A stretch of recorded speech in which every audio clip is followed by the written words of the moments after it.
రాష్ట్రంలో సంపద పెంచి అందరికీ సమానంగా పంచుతామన్నారు డిప్యూటీ సీఎం భట్టి విక్రమార్క. గత ప్రభుత్వం ఇండ్ల పేరుతో ప్రజల్ని మోసం చేసిందన్నారు. కాంగ్రెస్ అధికారంలోకి వచ్చాక 4,50,000 ఇండ్లు నిర్మించామని చెప్పారు. మహిళలకు నాణ్యమైన ఇందిరమ్మ చీరలు ఇచ్చామన్నారు భట్టి. ఆర్థిక వ్యవస్థను గత ప్రభుత్వం చిన్నాభిన్నం చేసిందన్నారు మంత్రి తుమ్మల. కారు కూతలు కూసేవాళ్లను ప్రజలు నమ్మొద్దని సూచించారు. జగిత్యాలలో పర్యటించిన మంత్రులు వివిధ అభివృద్ధి పనులకు శంకుస్థాపన చేశారు. వచ్చేది ఇందిరమ్మ రాజ్యమే రాగానే మీ అందరూ తిరగటానికి కావాల్సిన ఆర్టీసీ బస్సులు ఉచితంగా ఒక ప్రాంతం నుంచి ఇంకొక ప్రాంతం ఎక్కడికి వెళ్ళాలన్నా ఉచితంగా ఆర్టీసీ బస్సులో ప్రయాణానికి ఏర్పాటు చేస్తాం అని చెప్పినట్టుగానే ఈరోజు రాష్ట్రంలో ప్రతి జిల్లాలో ప్రతి ఊర్లో ప్రతి మండలంలో ఉచితంగా ఆర్టీసీ బస్సులో వాళ్ళు ప్రయాణం చేస్తూ ఉన్నారు. దాదాపు 7,000 కోట్ల రూపాయలు పైబడి ఇప్పటికే మహిళల అందరి తరఫున ఈరోజు రాష్ట్ర ఆర్థిక శాఖ మీ తరఫున ఆర్టీసీ శాఖకి ప్రతి నెల మీ ఛార్జీ డబ్బులు కడతా ఉన్నాం. రైతాంగ సోదరులకి 30 లక్షల పంప్ సెట్లు ఉచితంగా ఉంటే వారి కోసం ఉచితంగా కరెంట్ ఇస్తా ఉన్నాం. దాంతోపాటు 200 యూనిట్లు కరెంటు కూడా పేద వర్గాల కోసం బిల్లులు కట్టకుండా మీ తరఫున రాష్ట్ర ప్రభుత్వం కడతా ఉన్నాం. ఇవాళ గృహజ్యోతి లబ్ధిదారులు ఒక్కసారి ఆలోచన చేయండి.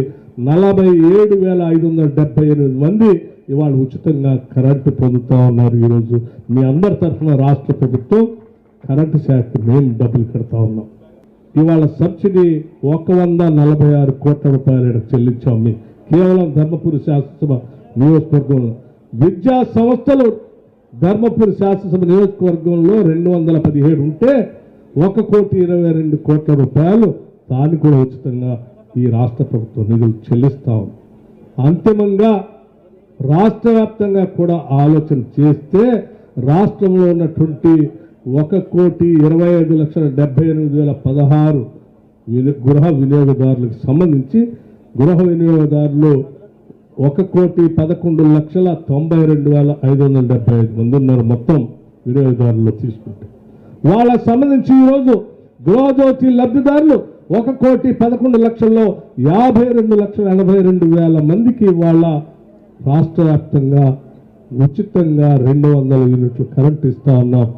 ఈ శాసనసభ నియోజకవర్గంలో ఈరోజు మనం young India integrated residential school ఒకటి, ప్రభుత్వ డిగ్రీ కళాశాల ఒకటి, ఎస్సీ డెవలప్మెంట్ సంబంధించిన షెడ్యూల్ కులాల బాలుర వసతి గృహం ఒకటి, పబ్లిక్ హెల్త్ మున్సిపాలిటీ సంబంధించి ఈరోజు ఎస్టీపీస్ బహుశా ఈ ఎస్టీపీస్ అంటే ఈ బయటకు వచ్చే మురుగునీటిని ట్రీట్మెంట్ చేసి ఆ నీళ్ళని బయటకు వదిలే కార్యక్రమం చేస్తే ఇక్కడ మురుగునీరు లేకుండా ధర్మపురి లక్ష్మీ నరసింహస్వామి ప్రాంతంలో శుభ్రంతో కూడినటువంటి వాతావరణం ఉంటుందనే ఆలోచనతో దీనికి 24 కోట్ల రూపాయలు అవసరమైతే నిన్ననే శాంక్షన్ ఇచ్చి ఇక్కడికి వచ్చాం. కరీంనగర్ జిల్లాకి ఇన్ఛార్జి మంత్రిగా ఉండే అవకాశం గౌరవ ముఖ్యమంత్రి రేవంత్ రెడ్డి గారు నన్ను నియమించడం జరిగింది. ఈ జిల్లాలో అభివృద్ధి కార్యక్రమాలతో పాటు రాజకీయ కలాపాలతో పాటు మీ అందరి యొక్క సాహచర్యం బలవంతంగా ఆ నియోజకవర్గ అభివృద్ధి కోసం ఒకే రోజు ఇన్ని 100 కోట్ల రూపాయల శంకుస్థాపన చేసినటువంటి ఏకైక మంత్రి మా అడ్లూరి గారు అని చెప్పి మీకు ఈ సందర్భంగా మనవి చేస్తున్నాం. మా భట్టి గారి మీద చాలా భారం ఉంది.